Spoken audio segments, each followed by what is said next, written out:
माघ मास महात्म्य कथा 18वां अध्याय। इस अध्याय में आप सुनेंगे महात्मा देवदूती द्वारा विभिन्न ऋतुओं में विभिन्न प्रकार से तपस्या करना, उनके तप से प्रसन्न होकर भगवान का उन्हें दर्शन देना और मनवांछित वर प्रदान करना।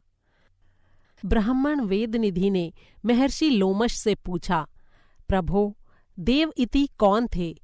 वे कहाँ रहते थे? किसके पुत्र थे और उन्होंने किस पिशाच को मुक्ति प्रदान की थी? तब महर्षि लोमश बोले, सरस्वती नदी के सुंदर शांत तट पर पर्वत के ऊपर अनन्य विष्णु भक्त महात्मा देवदूती निवास करते थे। वे कठिन तपस्वी थे। उन्हें भगवान विष्णु का वर प्राप्त था। वे ग्रीष्म ऋतु में सूर्य की ओर दृष्टि केंद्रित करके पंचाग्नि तप किया करते थे। वर्षा ऋतु में मैदान में बैठकर तप करते थे और हिमालय के समान अचल भाव से रहा करते थे। तपस्वी देवइति चंद्रायण व्रत का भी पालन करते थे। रात दिन वेदों के अध्ययन में लगे रहते थे।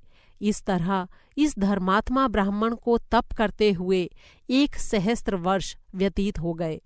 इतने कठोर तप के कारण उनकी काया बिल्कुल क्षीण और कृशकाय हो गई।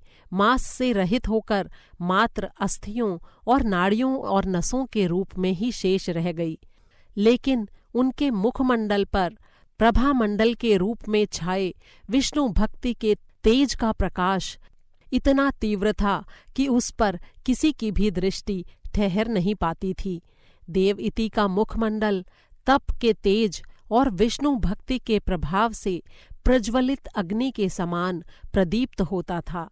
विष्णु भक्त देवइति का ये नियम था कि वो हर दिन सुगंधित और पवित्र पुष्पों के द्वारा वेद सूक्ति का एक परम मनोहर स्तोत्र पढ़कर भगवान विष्णु का पूजन किया करते थे।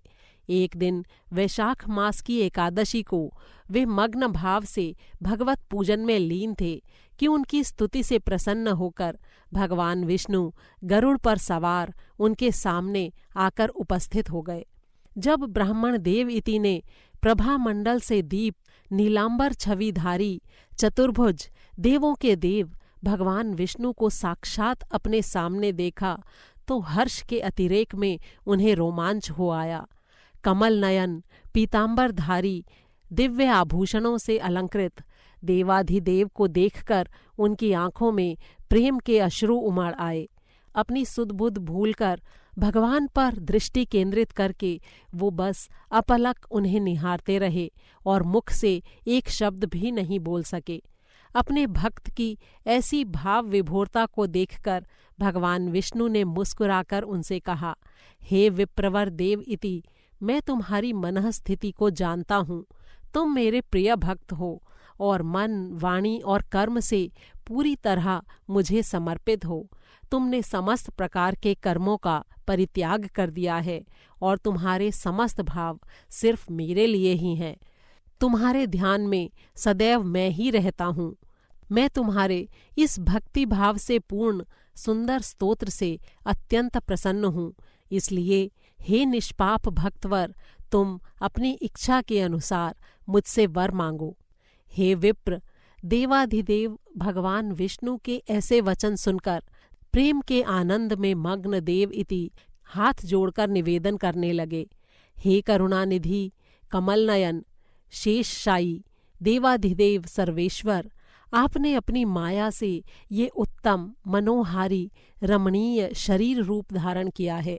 बड़े बड़े योगियों और तपस्वियों को भी दुर्लभ आपके दर्शन पाकर हे प्रभो, मैं तो कृतार्थ हो गया। आपके दर्शनों से बढ़कर और कौन सा वर है जो मैं मांगूं? सनक, शयनंदन, ब्रह्मादि देवता और बड़े बड़े योगी, कपिल, सिद्ध आपके दर्शन की लालसा के लिए लालायित रहते हैं। हे प्रभो, जगत के आधार, हे जगदीश्वर, आपको बारंबार प्रणाम है। हे करुणानिधि, दयासागर दीनबंधु, आपके दर्शन प्राप्त होते ही तीनों लोकों के सर्वोत्तम फलों की प्राप्ति हो जाया करती है। सारी कामनाएं तिरोहित हो जाती हैं। आपके दर्शनों से श्रेष्ठ ऐसी कोई वस्तु नहीं है जिसकी कि आपसे याचना की जाए। हे लक्ष्मीकांत कमलनयन, मैं आपसे एकमात्र यही वर मांगता हूँ कि मेरे हृदय में सदैव आपकी भक्ति इसी प्रकार बनी रहे। हे प्रभो, मुझे केवल यही वर देने की कृपा करें कि मेरे हृदय में सदैव आपकी भक्ति बनी रहे। मेरी अन्य कोई कामना नहीं है, केवल आपकी अचल भक्ति की ही मेरी एकमात्र अभिलाषा है।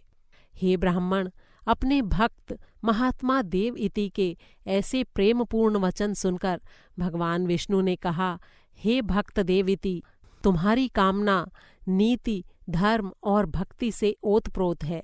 हे निष्पाप पुण्य आत्मा, मैं तुम्हें वर देता हूँ कि तुम्हारी भक्ति और तप में कभी भी कोई विघ्न बाधा उपस्थित नहीं होगी। साथ ही तुम्हारे द्वारा निर्मित इस स्तोत्र को पढ़ने वाले भक्तजनों के समस्त पापों और संतापों का पूरी तरह से नाश होगा।